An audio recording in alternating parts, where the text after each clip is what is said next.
The research vessel Horizon's Edge drifted through the dark space between stars. It was a small ship, built for science rather than war. The crew of 12 spent their days studying alien plants, recording strange signals from distant worlds, and dreaming of discoveries that would make them famous back on Earth. Dr. Marcus Cole sat alone in the biology lab, examining a sample of glowing moss from a moon they had visited 3 weeks ago. He was a quiet man of 42 years, with gray in his hair and deep lines around his eyes. He had spent 20 years traveling through space, always searching, always curious. His colleagues called him patient. His ex-wife had called him distant. Marcus preferred to think of himself as careful. The attack came without warning. One moment, the ship hummed with its usual peaceful sounds. The next, alarms screamed through every corridor. Marcus felt the vessel shake as something large attached itself to the hull. He heard shouting, then weapons fire, then silence. He moved quickly but without panic. This was not the first dangerous situation he had faced in deep space. He grabbed his tablet, his emergency kit, and a small knife that he kept hidden in his desk. Then he sealed himself inside the storage bay at the back of the lab. Through the thick metal door, he listened to heavy footsteps moving through his ship. He heard voices speaking in a language that sounded like grinding rocks. He heard screams from his crewmates that ended too quickly. Marcus closed his eyes and forced himself to breathe slowly. Fear would not help him. Only thinking would help him. The door exploded inward. 3 creatures stood in the opening. They were tall, nearly 7 feet, with gray skin that looked like stone and 4 arms that ended in sharp claws. Their eyes were small and black, set deep in flat faces. They wore armor that seemed grown from their own bodies. Marcus had seen images of this species before. The Kethrani. Raiders. Slavers. The terror of the Outer Rim. The largest one grabbed Marcus by the throat and lifted him off the ground. It examined him the way Marcus had examined insects under his microscope. There was no hatred in those black eyes. There was no anger. There was only cold evaluation. Soft, the creature said in broken common tongue. Weak, but alive. This one goes to the holds. They dragged Marcus through his own ship. He saw bodies in the corridors, people he had eaten breakfast with that morning, people he had known for years. He forced himself to look. He forced himself to remember. The Kethrani vessel was massive, a mountain of dark metal that swallowed the Horizon's Edge like a whale swallowing a minnow. Inside, the air was thick and hot. The walls were covered with strange symbols that seemed to move in the dim light. The slave holds sat deep in the belly of the ship. They threw Marcus into a large cage already crowded with aliens from worlds he had never visited. He landed hard on the metal floor and lay there for a moment, taking stock of his injuries. Bruised ribs, cut lip, nothing broken. He sat up slowly and looked around. The cage held perhaps 50 beings. Near the front, a group of insect-like creatures huddled together, their many legs wrapped around each other. The cheer, Marcus recognized, a hive species known for their chemical communication. They clicked softly to each other, their antennae trembling. In one corner, 3 beings made of living crystal sat motionless. The Veth. Marcus knew almost nothing about them except that they could sense vibrations through solid matter. Their bodies caught the dim light and scattered it into rainbows. Against the far wall, a group of amphibious creatures with blue-green skin and webbed hands sat in a shallow pool of water that had collected from a leaking pipe. The Mokai, a peaceful species that the Kethrani had been raiding for generations. All of them looked broken. Their eyes were empty. Their bodies were still. They had given up hope long ago. Marcus sat in the center of the cage and did what he always did in new situations. He watched. He listened. He learned. The guards came twice a day to throw food into the cage. It was gray paste that smelled like rotting vegetables, but Marcus ate it anyway. Survival required energy. Energy required food. He did not complain. He noticed that the chur were dehydrated. Their clicking had grown weak, and their antennae drooped. He observed that the guards always came from the left corridor, and that they carried weapons on their right hips. He saw that the lock on the cage door was electronic, powered by a small battery that needed charging every 30 hours. On the third day, Marcus approached the chair. They shrank back from him at first, their clicking becoming sharp and fearful. Humans were rare in this part of space. They did not know what to expect from him. Marcus sat down a safe distance away and waited. Patience was his greatest skill.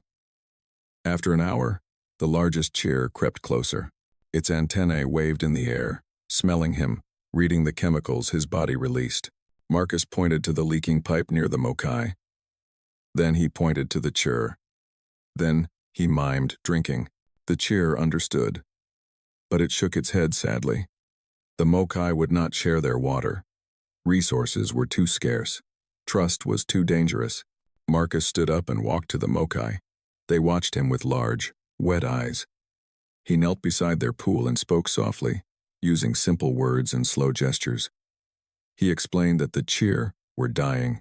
He explained that helping them would cost the Mokai very little but would mean everything to the insects.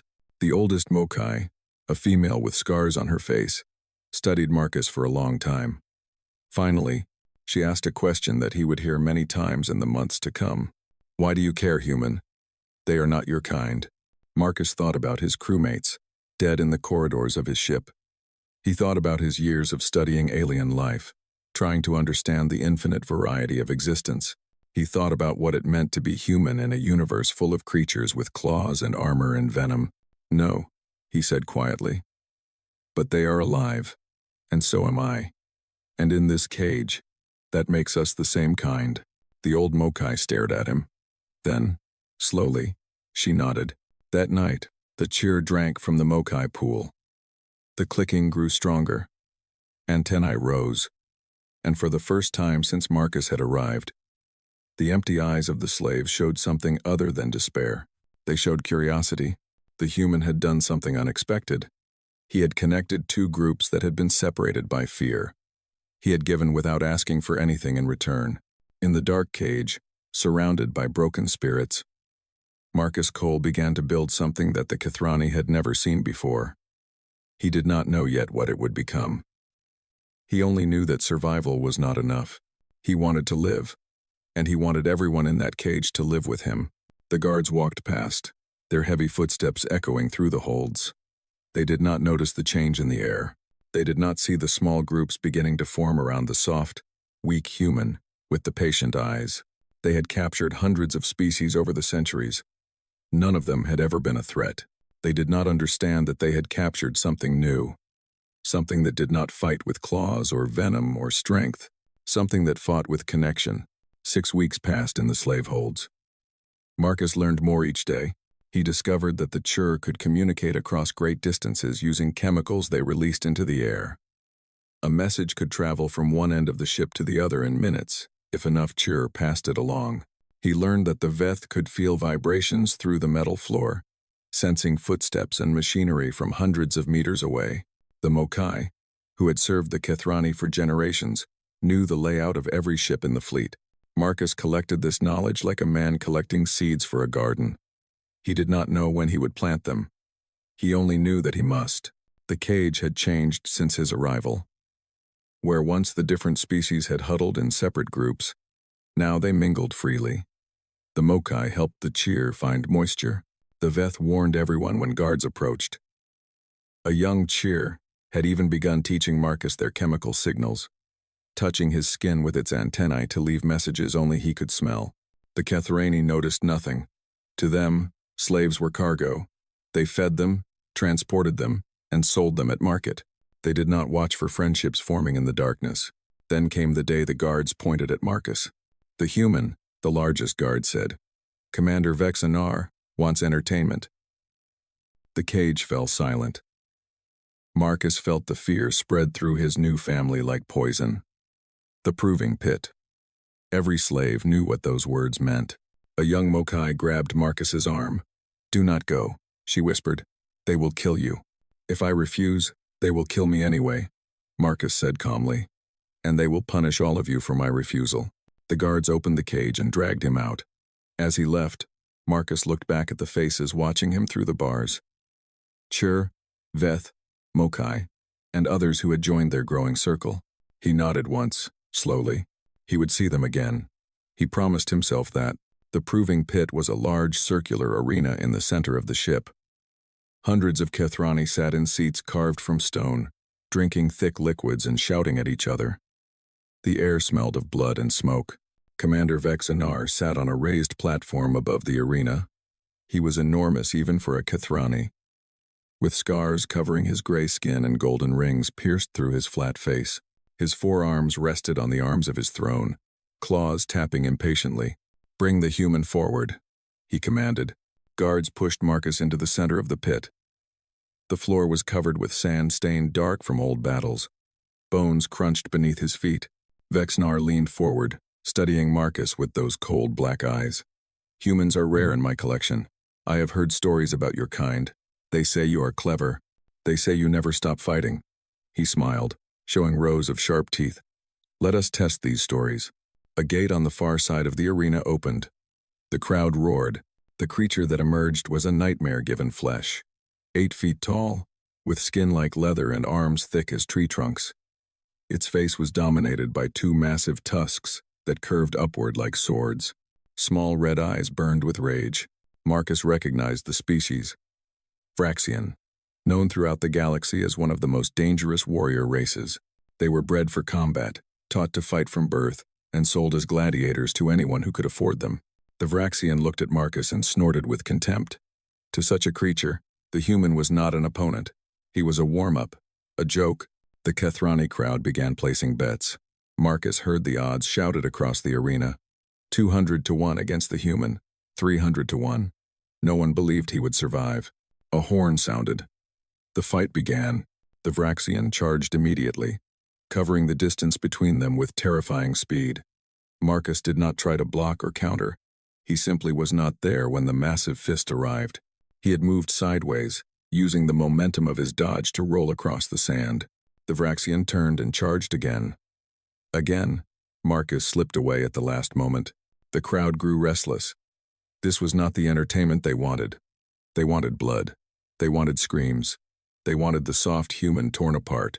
But Marcus had no intention of giving them what they wanted. He had spent 6 weeks observing. That was what humans did. They watched patterns. They identified weaknesses. They waited for the right moment. The Vraxian was fast and strong, but it was also angry. Every miss made it angrier, and anger made it sloppy. Marcus noticed that it always lunged with its right side forward. He noticed that it took half a second longer to turn left than right. He noticed the way it favored its left leg. Most importantly, he noticed the soft tissue behind its right knee. A gap in the leathery armor where muscles and tendons connected. Every species had weak points. You just had to look carefully enough. The Vraxian charged again, foam dripping from its tusks. Marcus waited until the last possible moment.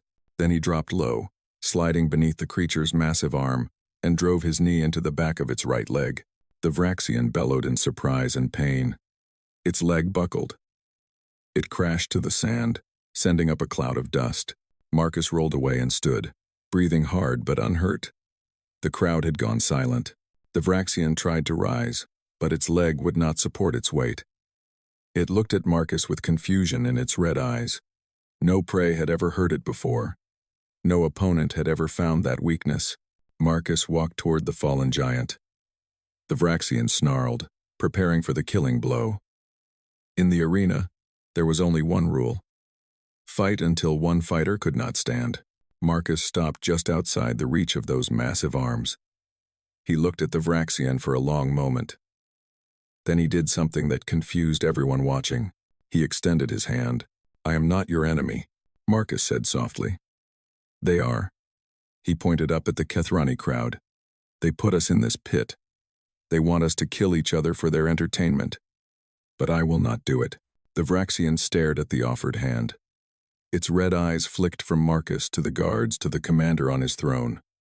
It did not understand what was happening. "My name is Marcus," the human continued. "In my culture, when you extend your hand to someone, it means you want peace. It means you want to be allies, not enemies." Silence stretched across the arena. Every Kethrani leaned forward, waiting to see what would happen. The Vraxian reached up slowly. Its massive hand, large enough to crush Marcus's skull, wrapped around his fingers gently. Marcus helped the giant rise. They stood together in the center of the pit, human and Vraxian, looking up at the shocked faces of their captors. Commander Vexnar's claws dug into his throne. His eyes narrowed with an emotion he had not felt in decades. Concern. Take them both back to the holds, he ordered.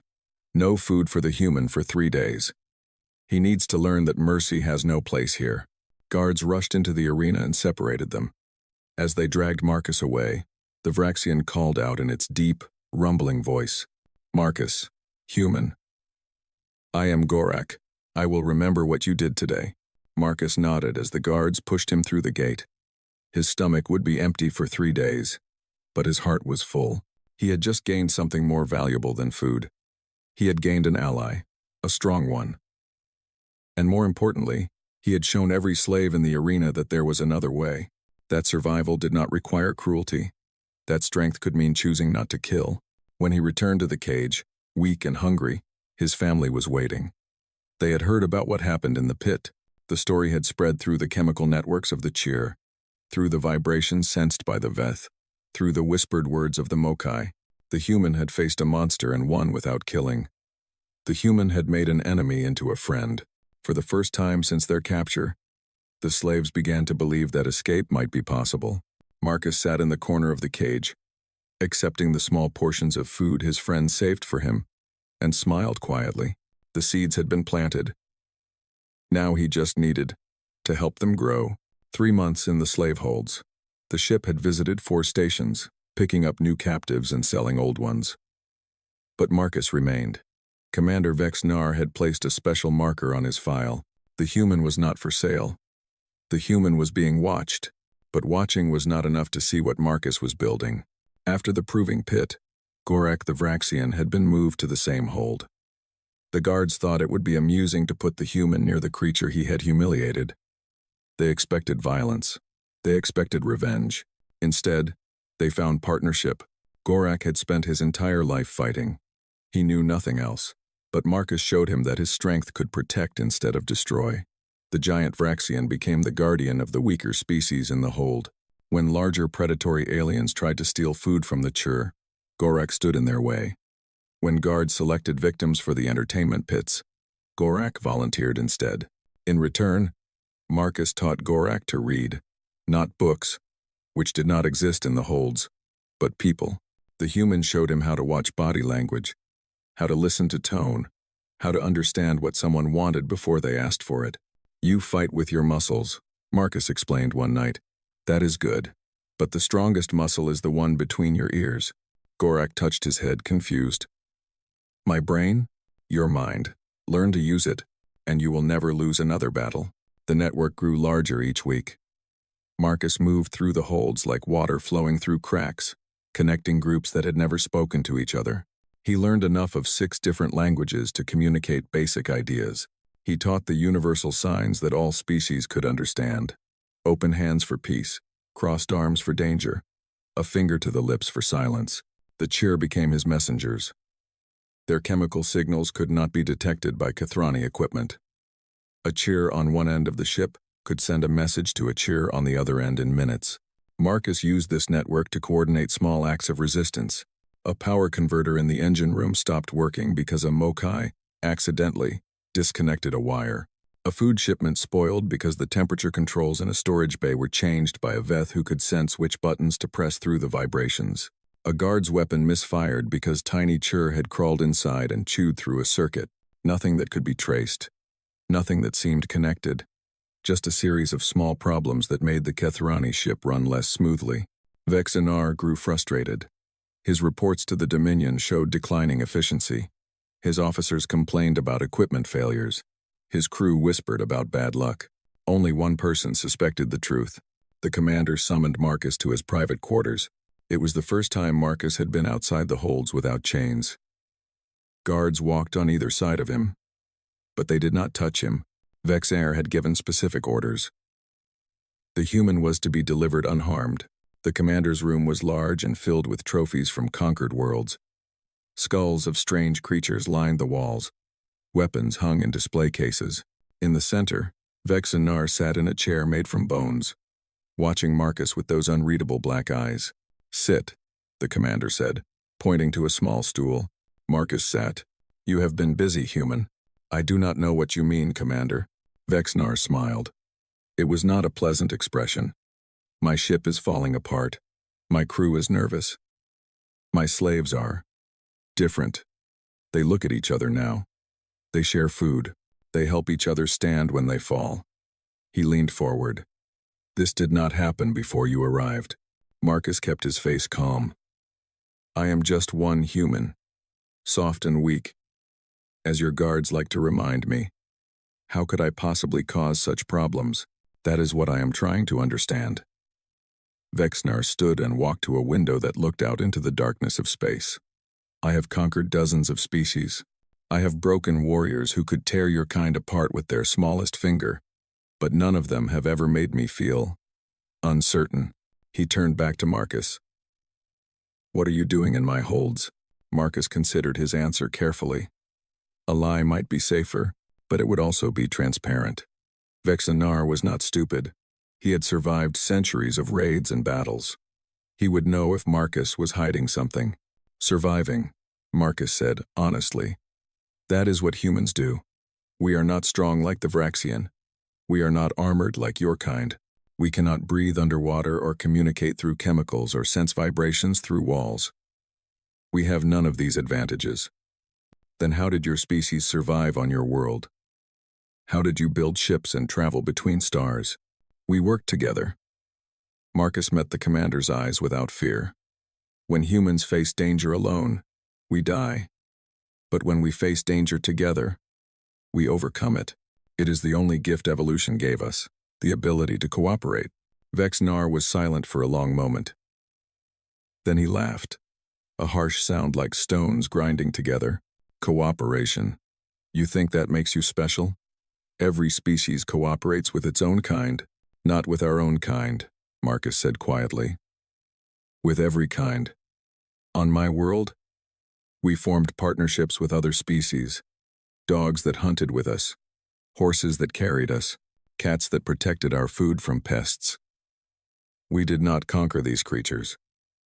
We made them our friends." The commander stopped laughing. His eyes narrowed. "And that is what you are doing in my holds. Making friends." "I am surviving," Marcus repeated. "If that requires making friends, then yes, I am making friends." Vexnar walked to his chair and sat down heavily. For the first time, he looked tired. "Old. You are a dangerous creature, Marcus Cole. More dangerous than any warrior I have ever captured. A warrior I can understand. A warrior I can break. But you," he shook his head, "I do not know how to break something that bends instead of fighting." "Then do not try to break me," Marcus suggested. "Let me go." The commander laughed again, but there was no humor in it. "And have you spread your disease of cooperation to other ships? Other stations?" "No, human. You will stay here, where I can watch you, where I can learn what makes you so different." He waved his hand, and the guards stepped forward to take Marcus away. "One more thing," Vexanar called out as Marcus reached the door. "I am transferring your ship to Station Keth 7 inches 3 weeks. It is the largest slave market in the Dominion. Thousands of captives pass through it every cycle." Marcus felt his heart beat faster, but he kept his expression neutral. "I thought I was not for sale." "You are not. But I want you to see the scope of our operation. I want you to understand that your little network means nothing in the face of our power." Vexnar smiled again, cold and cruel. "Perhaps it will finally break that spirit of yours." The guards pushed Marcus into the corridor. As they walked back to the holds, Marcus allowed himself a small smile. The commander thought he was showing Marcus the power of the Dominion. Instead, he was giving Marcus exactly what he needed: access to the largest gathering of slaves in the galaxy. 3 weeks. That was how much time he had to prepare. 3 weeks to strengthen the network. 3 weeks to finalize the plans that had been forming in his mind since the day he was captured. When they threw him back into the cage, Gorak was waiting with questions in his eyes. Marcus shook his head slightly. "Not here. Not where guards might hear." Later that night, when the lights dimmed and the guards changed shifts, Marcus gathered his closest allies, the Mokai Elder, the Cheer Queen, the Veth Speaker, Gorak. He told them about Station Keth 7, about the thousands of slaves, about the opportunity that Vex's Nar had accidentally provided. "We have been building something in these holds," Marcus said softly. "A family, a network. But it has always been limited to this one ship. Now we have a chance to connect with every slave in the Dominion, to spread what we have learned, to plant seeds across the entire galaxy." The Mokai Elder looked at him with ancient, wise eyes. "You are not just talking about survival anymore, are you, human?" Marcus shook his head. "No," he admitted. "I am talking about freedom." The word hung in the air like a prayer. Freedom. Something none of them had dared to imagine. "It will be dangerous." The Cheer Queen clicked softly. "Many will die." "Yes," Marcus agreed. "But right now, we are all dying anyway, slowly, in cages, for the entertainment of our captors." He looked at each of them in turn. "I would rather die fighting for freedom than live forever as a slave. But I will not make that choice for anyone else. This has to be a decision we make together." One by one, they nodded. The Mokai, the Chur, the Veth, Gorak, with a fierce grin on his tusked face. "Together," Gorak rumbled. "That is the human way. Yes? Then it will be our way too." Marcus felt tears prick his eyes. These creatures, so different from him in every physical way, had become his family. And now they were trusting him with their lives. He would not fail them. "Then let us begin," he said. "We have 3 weeks to prepare for the most important moment of our lives." The planning started that night. And it did not stop until the ship arrived at Station Keth 7. Station Keth 7 was a city floating in space. Built into a massive asteroid, it stretched for kilometers in every direction. Docking bays lined its surface like wounds. Ships came and went constantly, carrying slaves from every corner of the galaxy. Marcus stood in the observation window of his transport cage, watching the station grow larger as they approached. Around him, his family waited in tense silence. The Chur pressed close together, antennae trembling. The Veth had dimmed their inner light to almost nothing. Gorak stood with his massive arms crossed, muscles tight with anticipation. 3 weeks of preparation had led to this moment. The plan was simple in concept but complex in execution. Marcus had learned that all great strategies worked this way. They needed to be easy to understand so that everyone could follow them. But they also needed to account for thousands of small details that could go wrong. Step 1. Spread the network. As soon as they arrived at the station, the Chur would release chemical signals into the ventilation system. These signals carried simple instructions that other Chur throughout the station could read and pass along. Within hours, every Chur on Keth 7 would know that something was coming. Step 2. Identify allies. The Mokai had spent generations serving the Kethrani. They knew which species could be trusted and which had been broken beyond repair. They would move through the station, making contact with potential supporters, spreading the word through whispers and glances. Step 3. Map the weaknesses. The Veth could sense vibrations through the metal structure of the station. They would locate the critical systems, power generators, communication arrays, life support controls, weapons caches. Every detail would be reported back to Marcus. Step 4. Wait for the signal. The transport cage docked with a grinding clang. Guards entered and began herding the slaves toward processing. Marcus allowed himself to be pushed along with the others, his eyes constantly moving, memorizing every corridor, every guard position, every locked door. The processing center was enormous. Thousands of slaves stood in lines, waiting to be cataloged and assigned to auction blocks. Marcus heard dozens of languages being spoken around him. He saw species he had never encountered before. Some with wings, some with tentacles, some that seemed to be made entirely of light. All of them looked broken, empty, waiting for the end. Not for much longer, Marcus thought. The first day passed in careful observation. Marcus was assigned to a holding pen with 500 other slaves of various species. He found the Chur immediately and confirmed that the chemical network was spreading. By nightfall, an estimated 12,000 Chur across the station had received the initial message. The second day, the Mokai began their work. The old female who had first shared water with the cheer on Vexnar's ship moved through the pens with practiced ease. She had a gift for reading people, for knowing who was ready to fight and who would betray them to the guards. By the end of the day, she had identified over 200 potential leaders among the slave population. The third day, the Veth provided their report. Station Keth 7's main power generator was located in the central hub, protected by 30 guards. The communication array sat on the upper level, accessible through maintenance tunnels that slaves used for cleaning. Life support was distributed across 6 locations, making it impossible to disable completely. But the weapons caches were the prize. 4 locations. The Veth speaker reported through vibrations that only Marcus could feel through his palm pressed against the floor. Too small, too large. The large caches are heavily guarded. The small ones have only 4 guards each. Marcus smiled. 4 guards. Gorak could handle 4 guards. On the 4th day, Commander Vexenar arrived at the station for his regular inspection. Marcus watched from his pen as the commander walked through the processing center, his forearms clasped behind his back, his eyes scanning the rows of slaves with cold satisfaction. Their eyes met across the crowded floor. Vexenar paused, studying Marcus with that same uncertain expression he had worn in his private quarters. Then he smiled and walked away. He still did not understand. Even now, surrounded by evidence of slave organization, he could not see the storm that was coming. The Kithrani had conquered the galaxy by being stronger than their enemies. It had never occurred to them that their enemies might choose not to fight on Kithrani terms. The 5th day, the day of the uprising, Marcus woke before the lights came on. Around him, his closest allies were already awake, their eyes bright with fear and hope. He reached out and touched each of them in turn. Gorak's massive hand, the Chur Queen's trembling antenna, the Mokai Elder's scarred face, the Veth speaker's crystalline surface. Remember, he whispered, we do not fight to kill. We fight to control.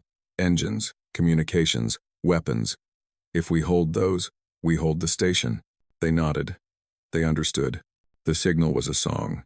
Marcus had learned it as a child, a simple melody his mother had sung to him at bedtime. It had no words that the Kithrani could translate, no meaning that their computers could detect. It was just a series of notes, rising and falling, carrying across the ventilation system like a ghost. He began to hum, softly at first, then louder.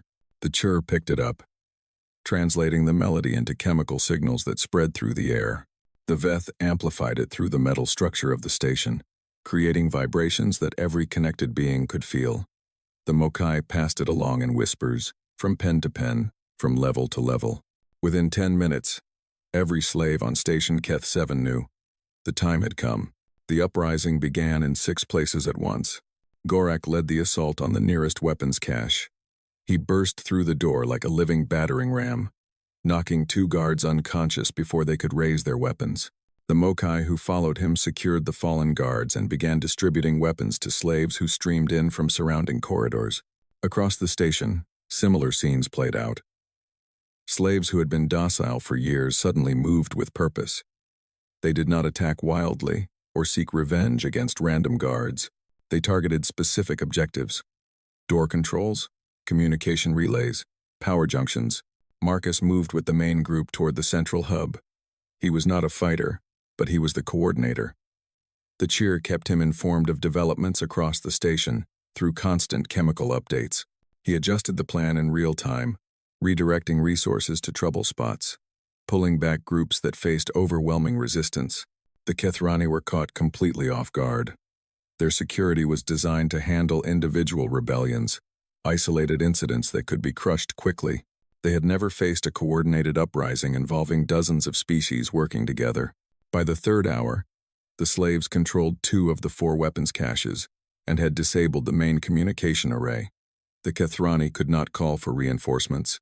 By the 5th hour, the power generator was surrounded. The guards inside held their positions, but they were cut off from the rest of the station. All they could do was wait. By the 7th hour, Commander Vexnar stood on the bridge of his ship, watching his station fall apart around him. His officers reported disaster after disaster. Slaves in the engine rooms, slaves in the docking bays, slaves cutting power to entire sections of the station, and everywhere, they reported seeing the same thing.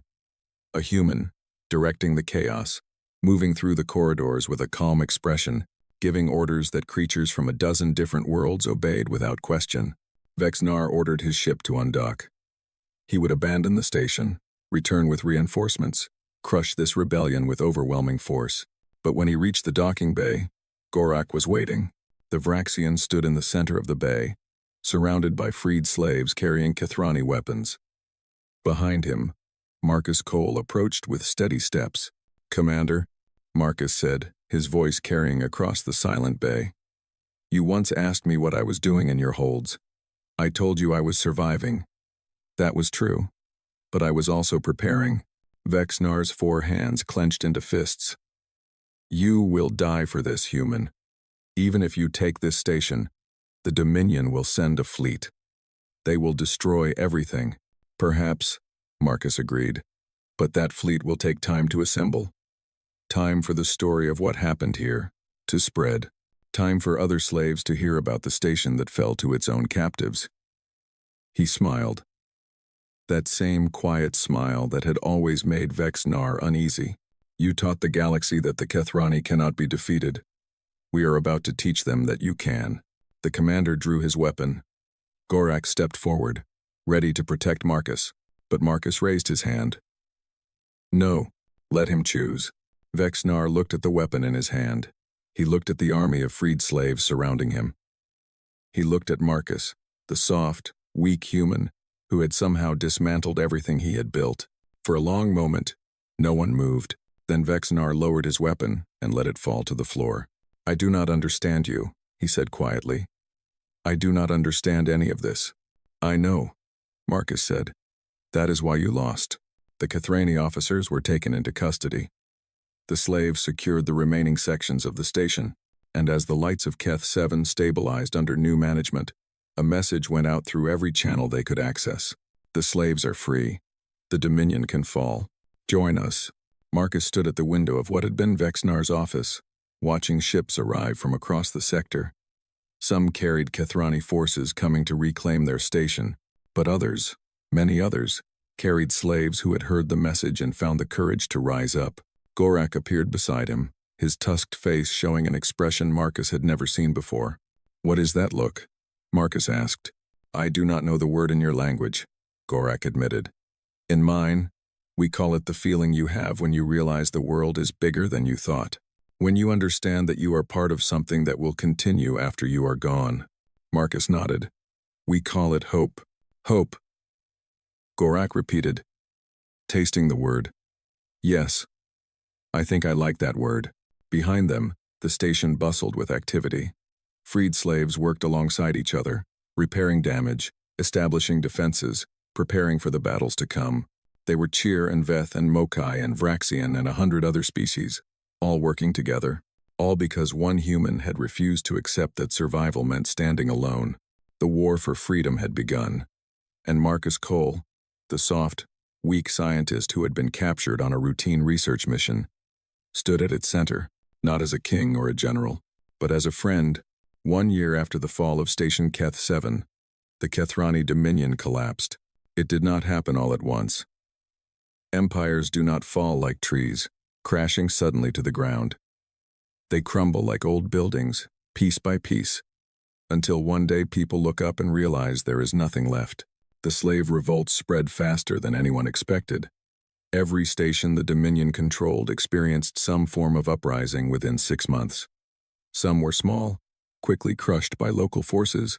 Others were devastating, entire outposts falling to their former captives in a matter of days.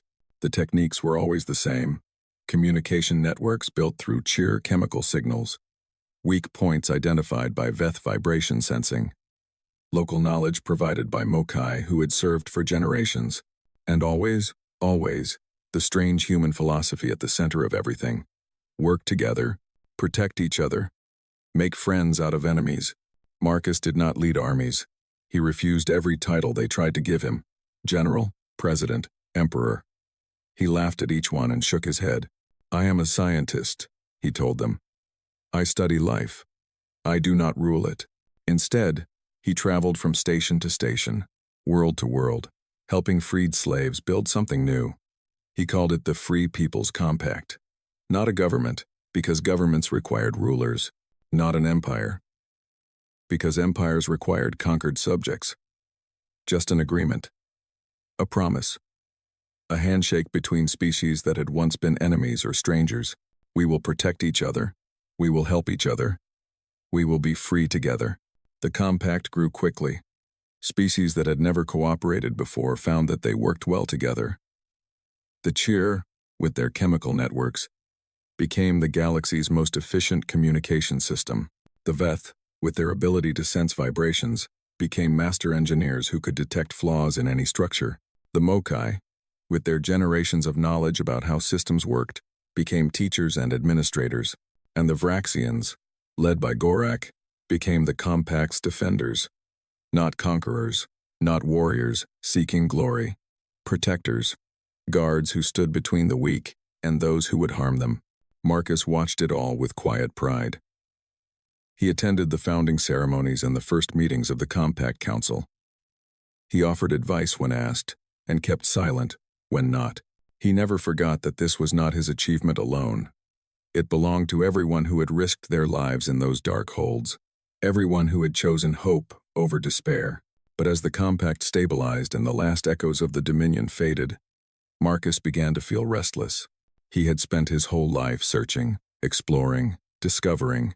The past year had been necessary work, important work, but it was not his work. He was not meant to be a symbol or a leader. He was meant to be in a lab somewhere, examining strange plants under a microscope. On the first anniversary of the uprising, Marcus called his closest friends together one final time. They met in the council chamber of Station Keth 7, now renamed Hope Station. Gorak was there, larger than ever, his tusked face showing the scars of a dozen battles fought defending the Compact.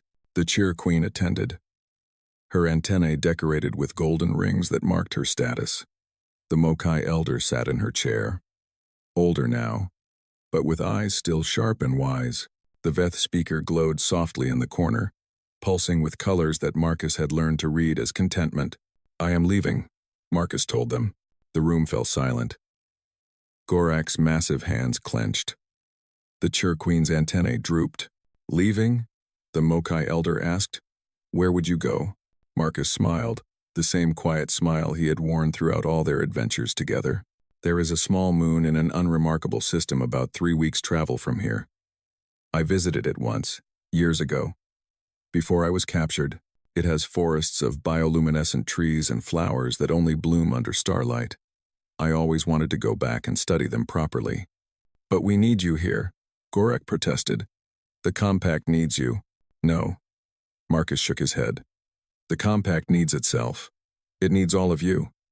I was never meant to be a leader. I was just the one who reminded everyone that working together was possible." He looked at each of them in turn. "You do not need me for that anymore. You have each other." The Mokai Elder studied him for a long moment. Then she laughed.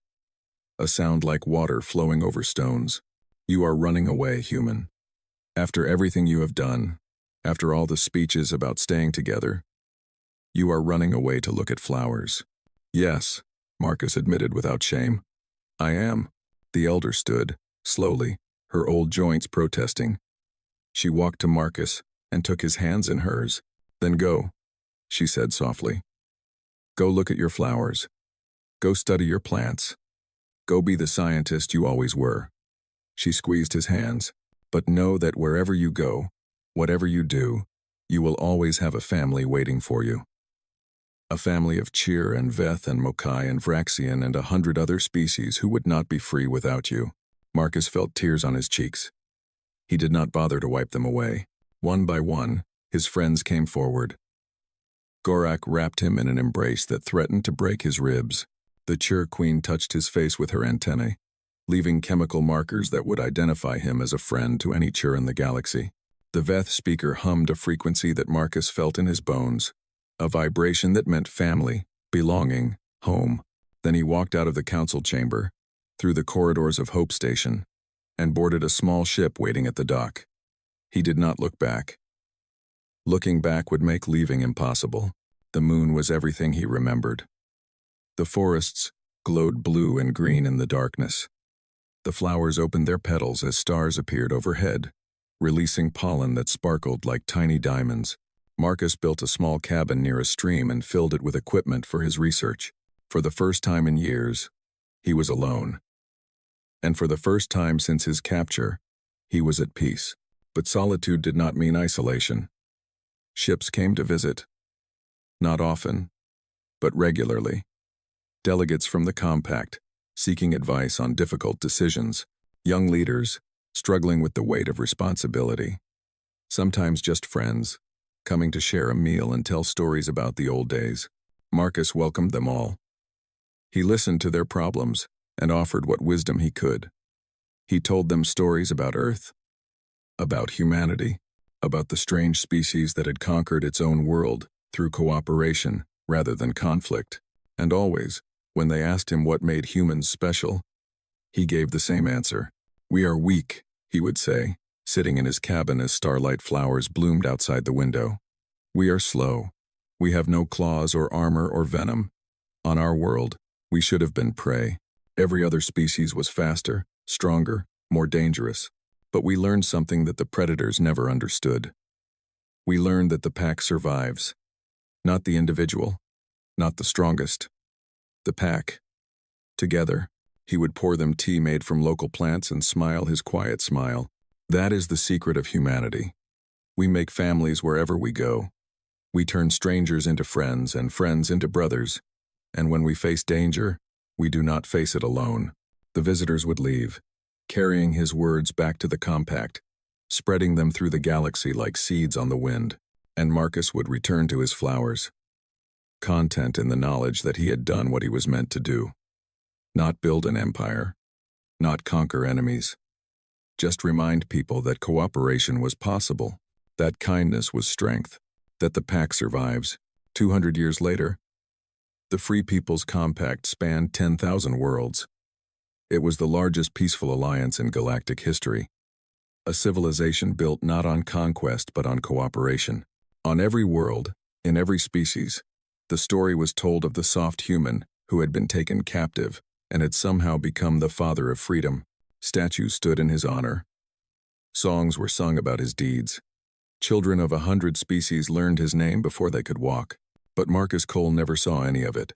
He died quietly in his cabin on the small moon, surrounded by flowers, at the age of 103.